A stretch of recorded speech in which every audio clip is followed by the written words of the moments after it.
Vidura College, Grade 2, Storytelling, English 1. Hi there. Today I'm going to read you all a story about a little boy called Luca. The name of the story is The Little Lie, written by Jade Matry and illustrated by Anastasia Yaroshenko. Are you all excited? That's great.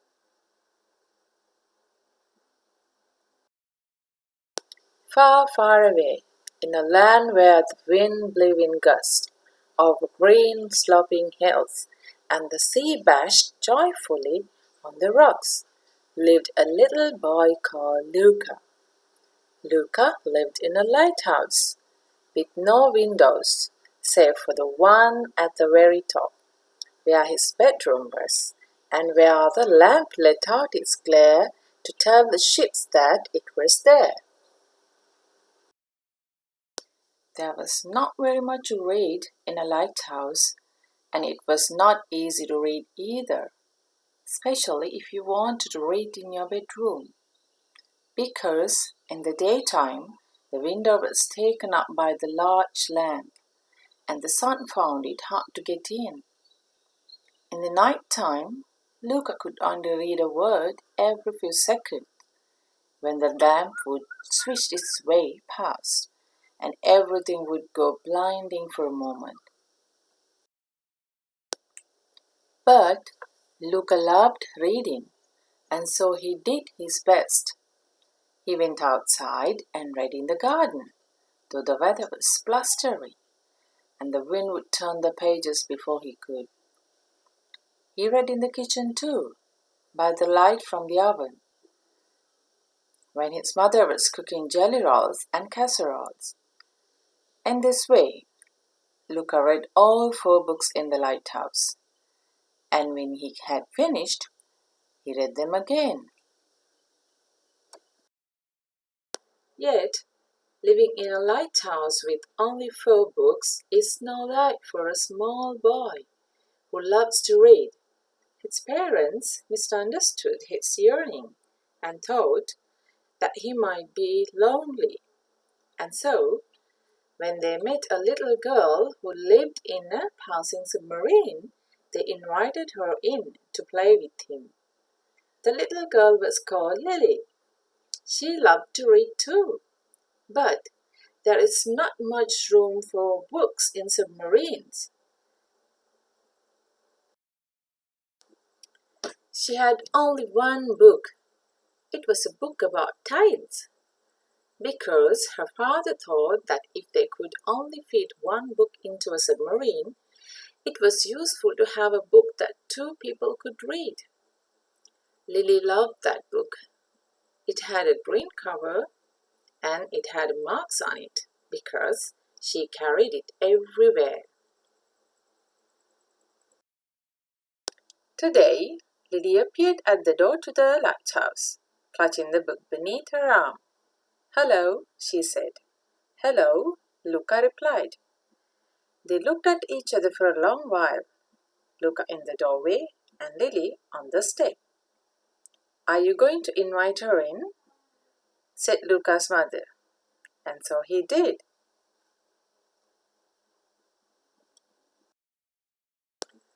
Once they had eaten, Luca showed Lily his upstairs room. He showed her how the light spun on its base and lit up the whole of the sea. He showed his 4 books. Lily liked looking at Luca's 4 books, but she did not show Luca her own book, which she kept tightly pressed beneath her arm. Luca wanted to ask her to look at it, but he did not know how to ask. At that moment, a huge commotion appeared on the horizon. It was a storm, a big dark storm, striding across the waves. Lily went very pale as she ran to the window. As she stood against it looking out, she was so worried that the book slipped from under her arm and fell upon the cushions on the floor. But Lily didn't notice. "I have to go," she cried. "Mama and Papa are in the submarine." She ran downstairs all the way to the bottom, and then sprinted across the lawn. Luca watched, her little red shoes flying behind her as the storm came in. But although the storm was wild outside his window, Luca felt something very calm and quiet inside, because Luca had seen when Lily dropped the book. But for some reason, Luca hadn't told her, although he could have. He just thought it wouldn't be so bad if he could borrow the book for a while. Lily wouldn't mind. It was just a book. The storm had passed. The sea was bleak and lank, as though tired. Night fell early, and Luca did not tell his parents about the book. "Did you have a good time with Lily?" they asked him. "Yes," Luca said. "What did you do up there in your bedroom?" they asked. "We looked at the lamp," he said. Luca said a little lie. It wasn't something very bad. He just didn't want his parents to know that he read books with Lily because they might ask about her book. He didn't want them to know about Lily's book because they might tell them to take it back. "Shall we read one of your books tonight before you go to bed?" asked his parents. "No," said Luca. "I'm feeling tired."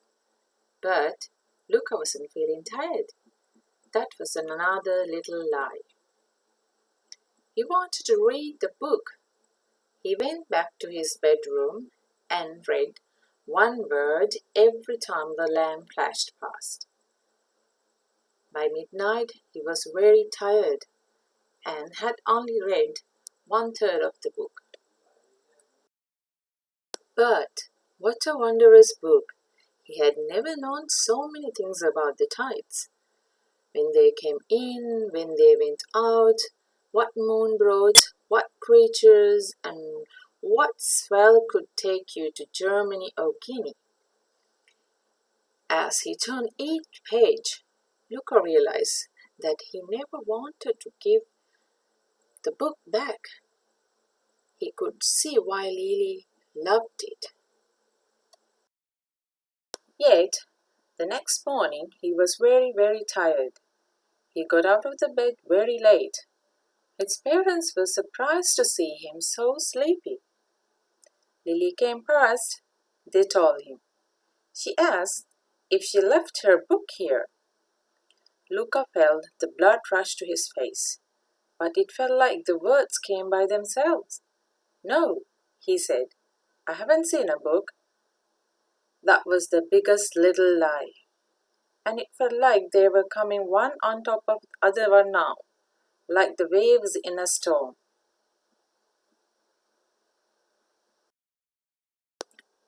The next night, Luca intended to do the same thing as the first night.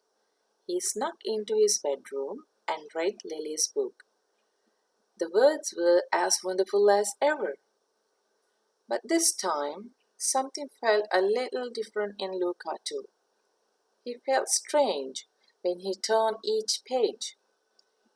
He kept imagining Lily's inner submarine, floating in the water, gazing at the black roof with no words on it. How lonely she must feel without her special book. And now, Luca had 5.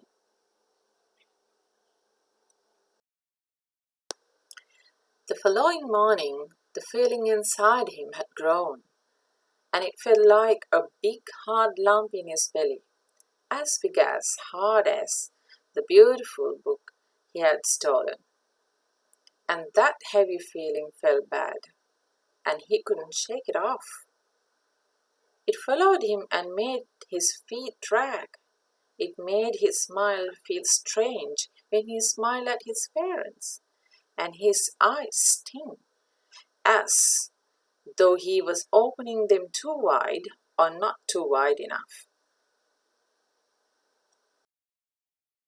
As the day passed, Luca slowly knew what he had to do. He felt very sorry that he had not told anyone that he had the book.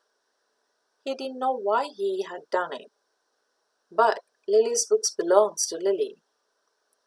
He picked the book up, walked all the way to submarine, and asked if he could speak to her. And when Lily popped up the portal, her face red and sad from crying and missing her book, he gave Lily her book back. I had it all along, he said. I wanted to read it, but I didn't tell the truth when you asked if I had it. I am sorry. It was very hard to say those words to Lily. It made him feel ashamed of himself, even though he did not know why he had done it. He worried that Lily would think he was unkind. But instead, Lily's face beamed as she embraced her book once more. What a lovely thing to tell the truth, she said. That must have been very hard for you. Thank you, Luca. And Luca suddenly felt as tall as his lighthouse. Shall we read the book together? Lily asked. And Luca and Lily became, from that day forward, the very best of friends. So, children, what did you learn from this story? Did you realize that lying is bad? And for any reason, we should not lie to anyone? The moral in this story is the truth doesn't cost you anything, but a lie can cost you everything. I hope you enjoyed this story. See you soon. Until then, keep reading more stories. Thank you, children. Stay safe.